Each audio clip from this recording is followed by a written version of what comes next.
નમસ્કાર વિદ્યાર્થી મિત્રો, આજે આપણે ત્રીજો વિડીયો બનાવવા જઈ રહ્યા છીએ અને ત્રીજા વિડીયોની અંદર આપણે ભાગ 1 ની અંદર યોગસૂત્ર વિશે સમજ કરવી હતી। વિડીયો 2 ની અંદર અષ્ટાંગ યોગનું પ્રથમ અંગ આપણે અહિંસા, સત્ય, અસ્તેય, અપરિગ્રહ અને બ્રહ્મચર્ય એ યમના જે 5 યમ છે એની ચર્ચા કરી। આજે આપણે જે ચર્ચા કરવી છે એ છે નિયમની, જેની અંદર શૌચ, સંતોષ, તપ, સ્વાધ્યાય અને ઈશ્વર પ્રણિધાનની આપણે વિસ્તૃત ચર્ચા કરીશું।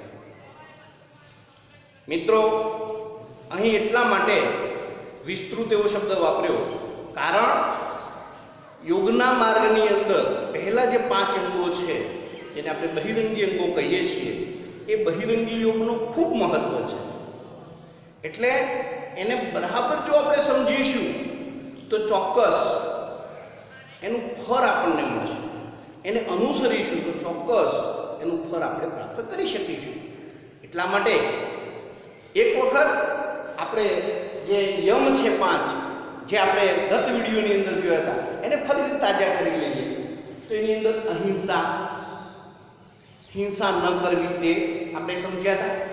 સત્ય, હંમેશા સાચું બોલવું, ક્યારેક ખોટાનો સહારો ન લેવો, અસ્તેય, ચોરી ન કરવી અને અપરિગ્રહ એટલે ખોટો સંગ્રહ ન કરવો અને બ્રહ્મચર્ય, આ 5 બાબતોને જો આપણે યોગ્ય રીતે જીવનની અંદર ઉતારી દઈએ તો ચોક્કસ આ 5 યમનું પાલન આપણે સરળતાથી કરી શકીશું। અને મિત્રો, યમનું પાલન શા માટે એ આપણે વિસ્તૃત સમજ્યા છે, છતાંય હું તમને એક વાત અહીં કરીશ કે જ્યારે આપણે યમનું પાલન નથી કરતા ત્યારે એક ઉદાહરણ સમજીએ કે આપણે સમજો કે સત્યનું પાલન નથી કર્યું, ક્યાંક આપણે ખોટું બોલે છીએ।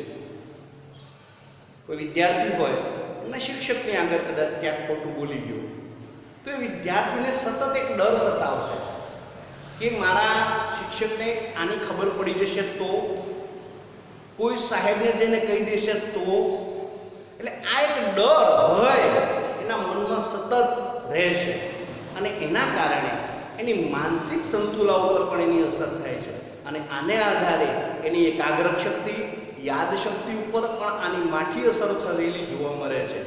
એટલા માટે જો આપણે આ 5 યમનું પાલન કરીશું તો ચોક્કસ આપણા મનની અંદર કોઈ આવો ડર કે ભય રહેશે નહીં, જેના કારણે આપણી માનસિક સંતુલા પણ સારી રહેશે, આપણી યાદ શક્તિ, એકાગ્રતા આ બધામાં ફેર પડવાનો છે। હવે આજે આપણે જે વાત કરવી છે એ વાત છે નિયમની। તો વિદ્યાર્થી મિત્રો, જેમ યમ છે એ સામાજિક નૈતિક મૂલ્યો છે તો એ જ રીતે આ નિયમ જે છે એ વ્યક્તિગત નૈતિક મૂલ્યો છે। વ્યક્તિએ પોતે અનુસરવાની બાબતો, એ વ્યક્તિગત નૈતિક મૂલ્યો જેનું જીવનમાં એને પાલન કરવું જોઈએ તો ચોક્કસ એ યોગના માર્ગની અંદર બીજું પગથિયું આગળ વધી શકશે। પહેલી વાત આવે છે શૌચ। નિયમની અંદર 5 નિયમ: શૌચ, સંતોષ, તપ, સ્વાધ્યાય અને ઈશ્વર પ્રણિધાન। આ પૈકી પહેલી વાત છે શૌચ। શૌચ એટલે મિત્રો શુદ્ધિ। તો આપણે સૌ પ્રથમ તો શુદ્ધિની વાત કરીએ કે શુદ્ધિ એટલે શું? તો ચોખ્ખાઈ, પછી તે શરીરની હોય, મનની હોય, સમાજની હોય કે કુદરતી તત્વોની હોય। એટલે અહીંયા મેં નોંધ્યું છે કે શારીરિક શૌચ છે એટલે શુદ્ધિ, માનસિક શુદ્ધિ, સામાજિક શુદ્ધિ અને નૈસર્ગિક શુદ્ધિ। આપણે એને વિસ્તૃત સમજીએ કે ભાઈ શારીરિક શુદ્ધિ કોને કહેવાય? તો એવી શુદ્ધિ કે જેના થકી આપણા શરીરના તમામ તંત્રો, અવયવો ખૂબ સારી સ્થિતિમાં કામ કરી શકે એ પ્રકારનું સ્વાસ્થ્ય આપતી શુદ્ધિ, જેને આપણે શારીરિક શુદ્ધિ કહી શકીએ। હવે શારીરિક શુદ્ધિ કેળવવી હોય તો કઈ કઈ બાબતો ધ્યાનમાં રાખવી? તો અહીં તમને વાત કરું કે શારીરિક શુદ્ધિ માટે તમે જુઓ કે પહેલાં તો આપણે ઇન્ડિવિજ્યુઅલ હેલ્થ, વ્યક્તિગત સ્વાસ્થ્ય, જે આપણું હાઇજીન છે એને આપણે કેળવવાનું છે. આ સ્વાસ્થ્ય ઇન્ડિવિજ્યુઅલ હેલ્થની અંદર આપણે ઘણી બધી બાબતો આવી જાય. સવારે ઉઠીએ ત્યાંથી રાત્રે સૂઈ જઈએ ત્યાં સુધી જેટલી પણ પ્રવૃત્તિ કરીએ છીએ એની અંદર એ ધ્યાન રાખવું કે આપણા શરીરને આનાથી નુકસાન તો થતું નથી ને. નુકસાનકારક બાબતોથી બચો અને હિતકારક બાબતો છે એને અપનાવો તો ચોક્કસ તમે તમારા શરીરને શુદ્ધ રાખી શકશો, સાથે સાથે શારીરિક સ્વાસ્થ્ય પણ કેળવી શકશો. એટલે શારીરિક સ્વાસ્થ્ય અને શારીરિક શુદ્ધિ માટે આ વ્યક્તિગત સ્વાસ્થ્ય ખૂબ મહત્વનું છે. પર્સનલ હાઇજીન જેને કહેવાય એની અંદર આપણે થોડીક વાત કરીએ તો સવારે ઉઠ્યા બરોબર આપણે શું કરીએ છીએ? તો મેં કીધું હતું કે યોગ કરતાં પહેલાં ધ્યાનમાં રાખવાની બાબતો મેં તમને એ વખતે વાત કરેલી કે સવારે ઉઠીને નરણા કોઠે પહેલાં તો 3 થી 4 ગ્લાસ હૂંફાળું પાણી પીવું જોઈએ. જો આમ કરશો તો એના કારણે તમારા જઠરની શુદ્ધિ તો થાય જ છે, સાથે સાથે મળ શુદ્ધિમાં પણ એ મદદરૂપ બને છે. એટલે નરણા કોઠે સૌપ્રથમ હૂંફાળું પાણી પીએ. ત્યારબાદ બ્રશ કરતા હોઈએ તો બ્રશ કેવી રીતે કરવું? ઘણી વખતે દાંત ખરાબ થઈ ગયા હોય તો ડૉક્ટરો પણ સમજાવે છે કે બ્રશ આમ ના ઘસતા આમ ઘસજો, જેના કારણે તમારા દાંત સારા રહે, દાંતને નુકસાન ના થાય, પેઢાને નુકસાન ના થાય. તો આ બધી બાબતો જે છે એ વ્યક્તિગત સ્વાસ્થ્યમાં આવે છે. પછી તમે જીભી એટલે કે ઉલિયાથી તમે જ્યારે ઊલ ઉતારો ત્યારે પણ એની પણ એક પદ્ધતિ હોય છે. ધારદાર ઉલિયું હોય ને વધારે દબાવીને ઘસીને તમે સાફ કરવા જાઓ તો ક્યાંક જીભને નુકસાન પણ થઈ શકે.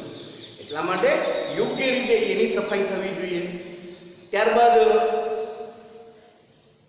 સ્નાન કરીએ. સ્નાન શા માટે છે? તો શરીરને ચોખ્ખું રાખવા માટે. તો નિયમિત સ્નાન કરવું જોઈએ. શરીરના એક એક અંગોને ઘસીને સાફ કરવા જોઈએ. સાબુ પાણી વડે સ્નાન કરવું જોઈએ. નખ કપાયેલા હોવા જોઈએ. જો નખ કપાયેલા ન હોય ને મોટા નખ હોય તો થાય શું? એની અંદર મેલ ભરાય અને જ્યારે તમે આહારને આરોગતા હોય ત્યારે એ મેલ એની અંદર રહેલા બેક્ટેરિયા, જીવાણુ કે જે કંઈ પણ છે એ શરીરમાં જાય અને શરીરને નુકસાન કરે. એટલે આ બધી નાની બાબતો જે છે એ બધી જ બાબતો ધ્યાનમાં રાખવાની છે. આપણે સૂઈ જઈએ, સમજો કે આરામ કરતા હોઈએ તો આરામમાં પણ કેવી રીતે સૂવું એ પણ શારીરિક સ્વાસ્થ્ય માટે એટલું મહત્વનું છે. શરીરને સારામાં સારો આરામ કેવી રીતે મળે? તો મિત્રો, આરામ માટે જે આસનો આપણે શીખીશું એ વખતે એની પણ વાત કરવાના છીએ કે ભાઈ મુખ્ય 3 આસનો છે જે આરામ માટેના આસનો છે. એની અંદર બાલકાસન છે, મકરાસન છે અને શવાસન છે. અને એની યોગ્ય પદ્ધતિ કઈ એ પણ એ વખતે આપણે સમજીશું. તો એ આસનોમાં એ રીતે આપણે સૂઈએ જેથી કરીને શરીરને વધુમાં વધુ અનુકૂળતા રહે અને શરીરનું સ્વાસ્થ્ય પણ સારું રહે. આપણે આટલી બાબતની શારીરિક સ્વાસ્થ્ય માટે વાત કરી છે. એવું પણ કહેવાય છે કે શરીરે સુખી તો સુખી સર્વ વાતે. આપણું જો શરીર સુખી હોય, શરીરનું સ્વાસ્થ્ય સારું હોય, શરીરને આપણે શુદ્ધ રાખીશું તો જ આપણું શારીરિક સ્વાસ્થ્ય સારું રહેવાનું છે. એટલે આપણે સૌપ્રથમ શારીરિક સ્વાસ્થ્યને સાચવવાનો પ્રયત્ન કરીએ. બીજી વાત આવે છે માનસિક સ્વાસ્થ્ય. માનસિક સ્વાસ્થ્ય મન સાથે જોડાયેલું, એટલે કે આપણું દિમાગ, મગજની પણ એની અંદર વાત આવી જાય. તો માનસિક સ્વાસ્થ્ય, મન કેવી રીતે સ્વસ્થ રહી શકે, એની શુદ્ધિ કેવી રીતે કેળવી શકાય? અહીંયા મનને શુદ્ધિ કેળવવા માટે શું કરી શકીએ? તો પહેલું તો છે કે સારા સંબંધો. સારા સંબંધો એ એની પૂર્વ શરત છે. અને સાથે સાથે બીજી વાત છે શિક્ષણ. તમને પ્રાપ્ત કરેલું શિક્ષણ કેવું છે એના ઉપર આ બાબત નિર્ભર કરે છે. એક વાત કરું કે તમે જો તમારું માનસિક સ્વાસ્થ્ય, માનસિક શુદ્ધિ કેળવવા માંગતા હોય તો સારા પુસ્તકોનું વાંચન કરો. આગળ પણ આપણે વાત કરી હતી કે સત્સંગની અંદર જોડાઈએ. એવા સંતો, મહંતો કે જેની પાસેથી આપણે સારું જ્ઞાન અર્જન કરી શકીએ તો એ આપણા માનસિક સ્વાસ્થ્ય ઉપર અસર કરનારા છે. અને એટલે આપણું માનસિક સ્વાસ્થ્ય સારું રહે એના માટે પણ આપણે પ્રયત્ન કરવો જોઈએ. સંબંધોની વાત કરી કે માનસિક સ્વાસ્થ્ય ઉપર આપણા સંબંધોની અસર પડે છે, એને માનસિક શુદ્ધિ ખરડાય નહીં એના માટે આપણે સમાજની અંદર જે લોકો સાથેના સંબંધો છે એ સંબંધો સારા રહે એવા પ્રયત્નો કરવા જોઈએ. ઘણી વખત એવું થાય, જોજો તમે કે કોઈની સાથે સારો સંબંધ હોય તો એ વ્યક્તિ વિશેના સારા સારા વિચારો તમને આવે, પણ ક્યાંક એ વ્યક્તિથી ક્યાંક તમને વાંકું પડ્યું છે તો એ વ્યક્તિને જોતા બરોબર તમારા મગજની અંદર છે નેગેટિવ વિચારો શરૂ થઈ જશે. એટલે આવું ન થાય એટલા માટે આપણે સંબંધો છે, સામાજિક સંબંધો છે, એને સારી રીતે કેળવીએ તો ચોક્કસ આપણું માનસિક સ્વાસ્થ્ય છે એ સારું રહેશે. એટલે માનસિક શુદ્ધિ પણ આ રીતે આપણે કેળવી શકીએ. ત્યારબાદ આવે છે સામાજિક શુદ્ધિ. સામાજિક શુદ્ધિની અંદર શું આવે તો એની અંદર પણ આપણા વ્યવહારો જે છે એ શુદ્ધ હોવા જોઈએ. ક્યાંક તમારા મનની અંદર મેલ હોય અને એવો કોઈ વ્યવહાર કોઈની સાથે કરો તો પણ સામાજિક શુદ્ધિ જળવાય નહીં. એટલે અહીંયા પણ સંબંધોને મહત્વ છે. સંબંધો એવા કેળવીએ કે જ્યાં ખટરાગ ઊભો ન થાય, ક્યાંય આપણને એ નુકસાનકારક ન બને. સામાજિક સ્વાસ્થ્ય કેળવવા માટે સામાજિક સંબંધો આપણે કેળવવા રહ્યા. જેમ કે કોઈ સંસ્થા હોય, શાળા હોય, કોઈ પણ બેંક હોય અથવા તો પંચાયત હોય, ત્યાં જઈએ તો એમની સાથેનો વ્યવહાર પણ આપણો યોગ્ય હોવો જોઈએ. ગમે એમ ઘણી વખતે ઘણા લોકો જાય ને ગમે એમ આડેધડ બોલે અને પછી બહાર આવીને કહે કેવું મેં કામ કઢાવી લીધું. આપણે કામ તો કઢાવી લીધું પણ પાછળ લોકો શું વાત કરે છે તમારી એ પણ જોવું રહ્યું, અને એના કારણે તમારું જે સામાજિક શુદ્ધિ છે એ જળવાતી નથી. સામાજિક સ્વાસ્થ્ય ઉપર એની સીધી અસર થાય છે. એ સામાજિક સ્વાસ્થ્ય પણ એટલું જ શુદ્ધિ માટે જરૂરી છે.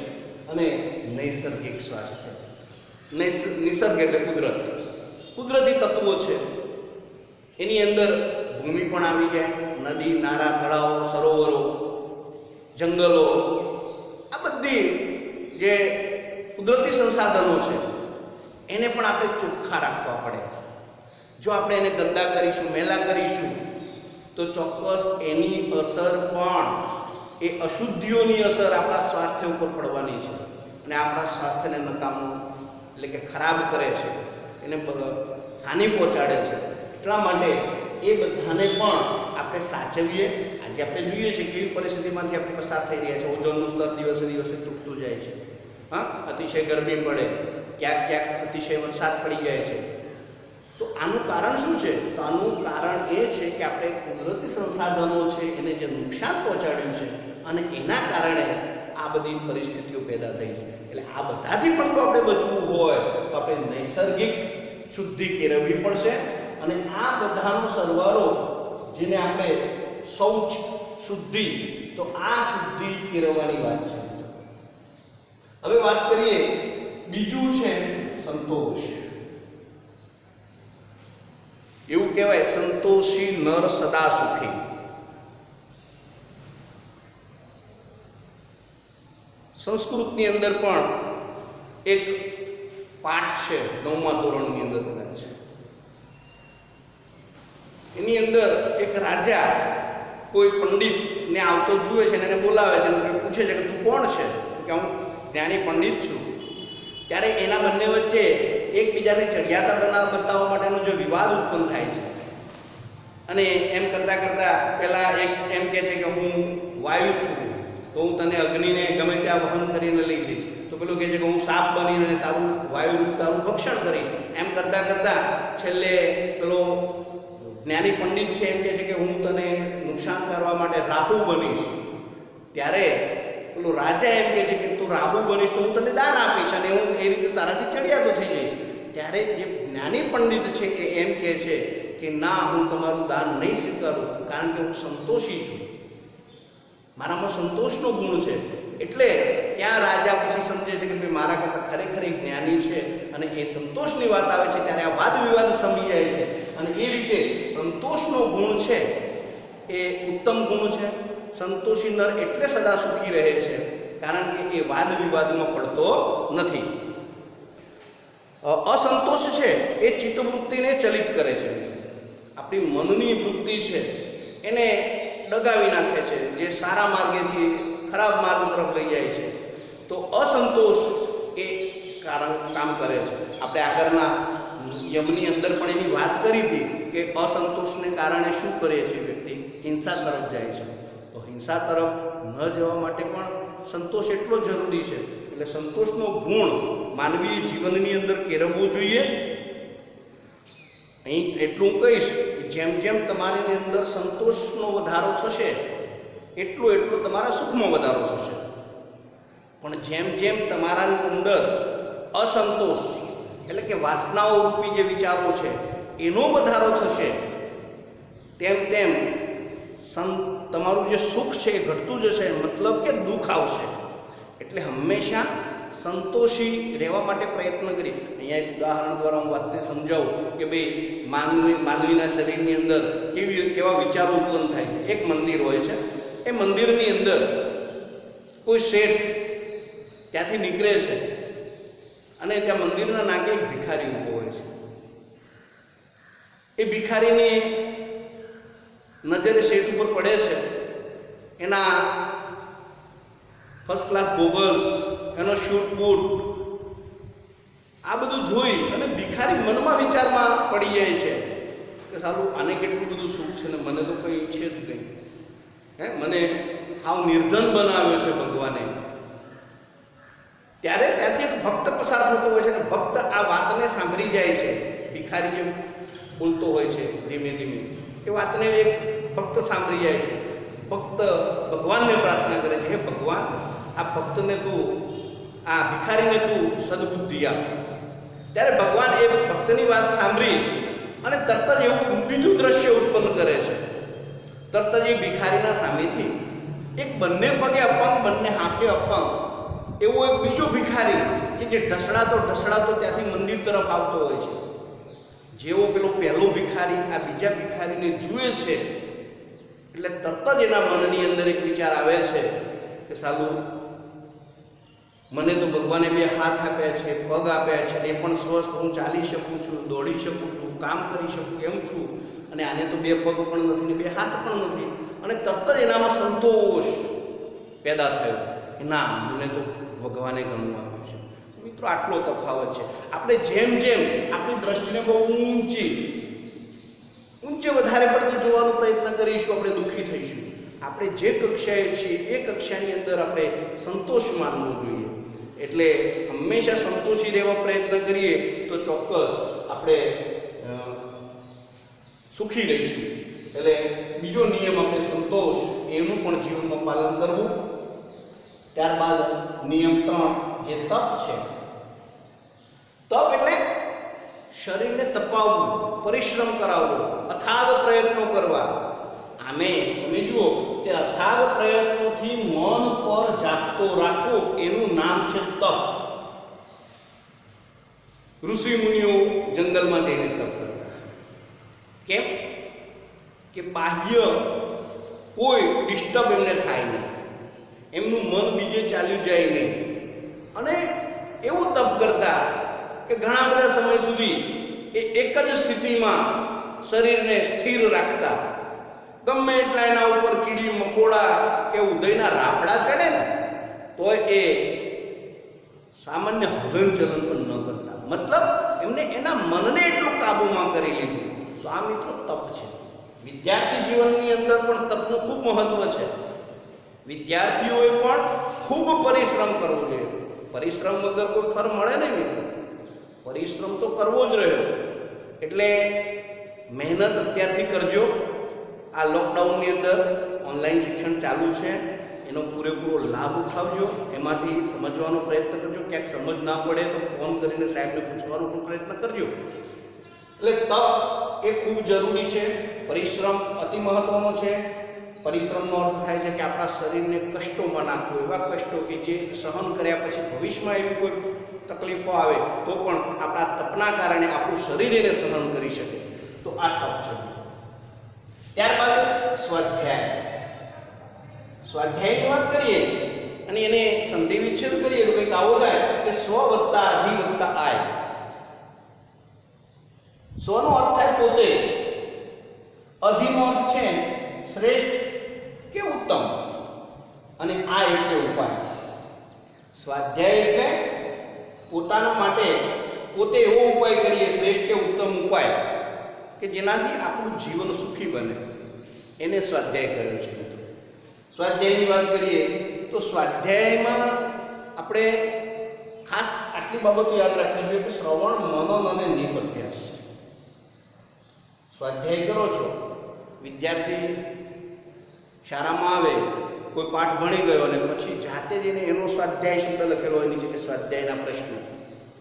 તો સ્વાધ્યાયનો અર્થ શું છે? તમારે જાતે એ પ્રશ્નોને સોલ્વ કરવાના છે. અને એમાં જે વસ્તુની ખબર નથી પડી એને અંડરલાઈન કરી રાખો, બીજા દિવસે આવીને સાહેબને પૂછો. તો આ તમારા માટે સ્વાધ્યાય છે.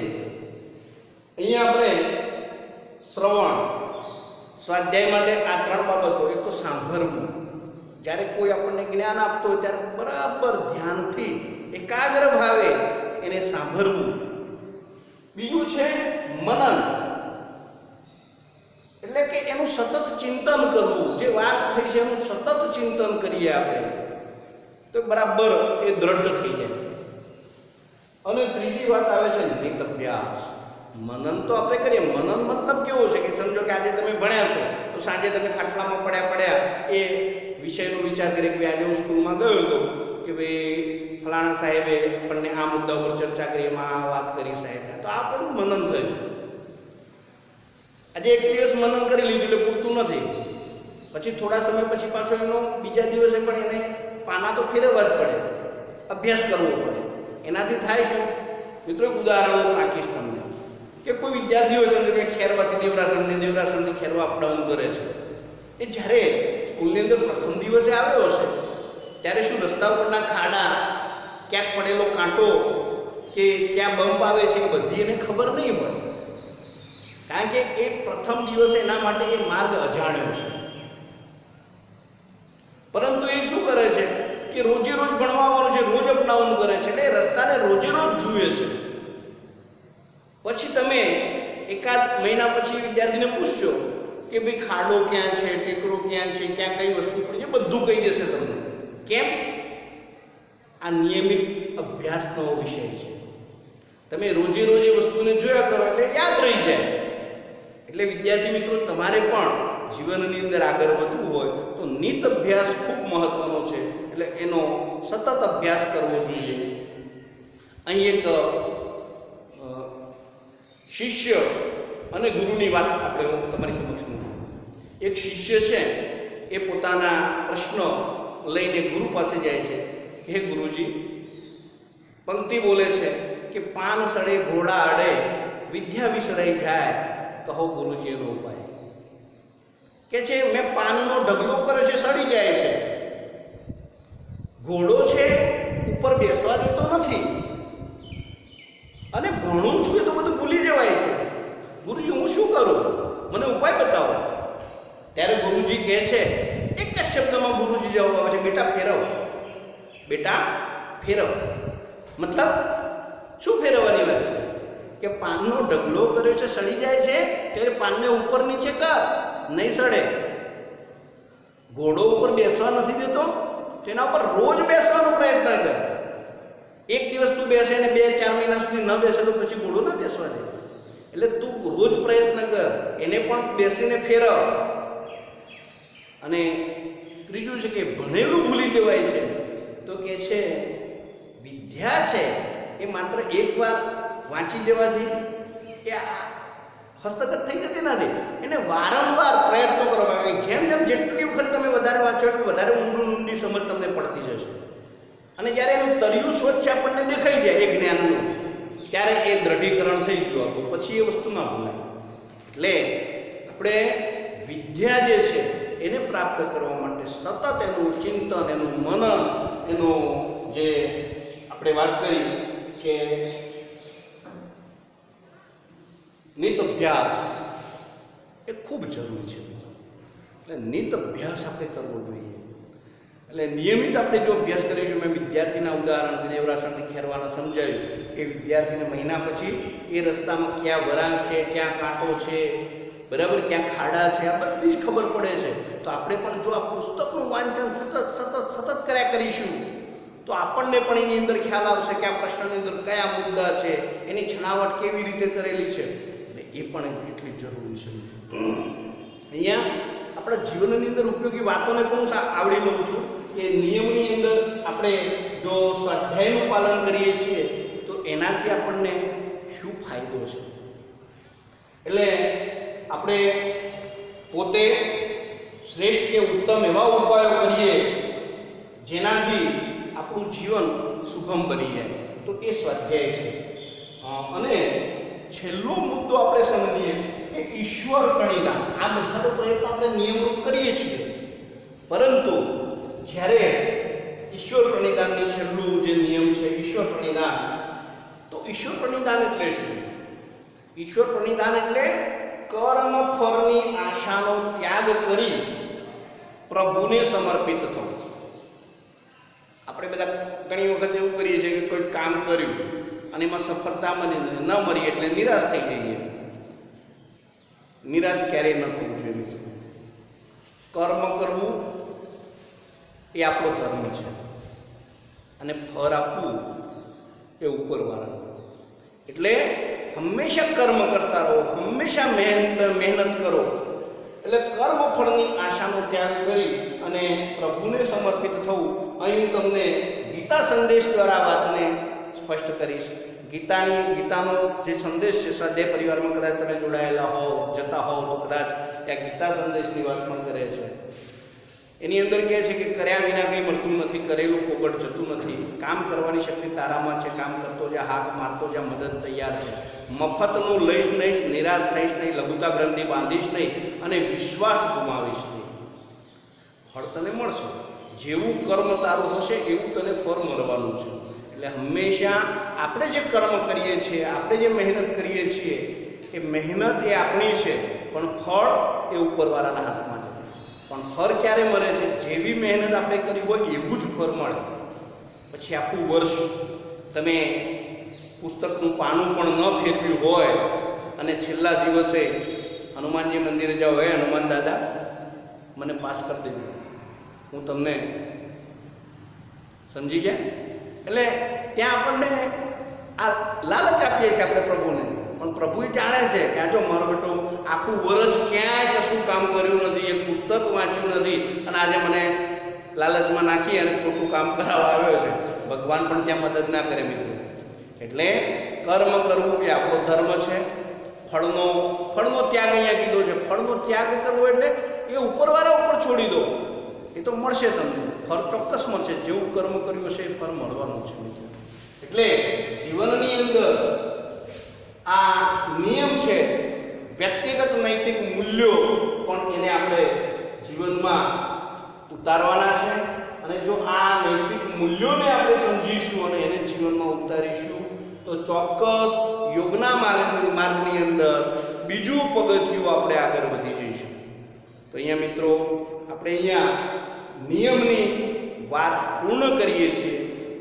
હવે નેક્સ્ટ જે વિડીયો આપણે બનાવવાના છે એની અંદર આસનોની વાત કરીશું. આસનો, એના લાભો, કયું આસન કયા રોગ માટે જરૂરી છે, એના ફાયદા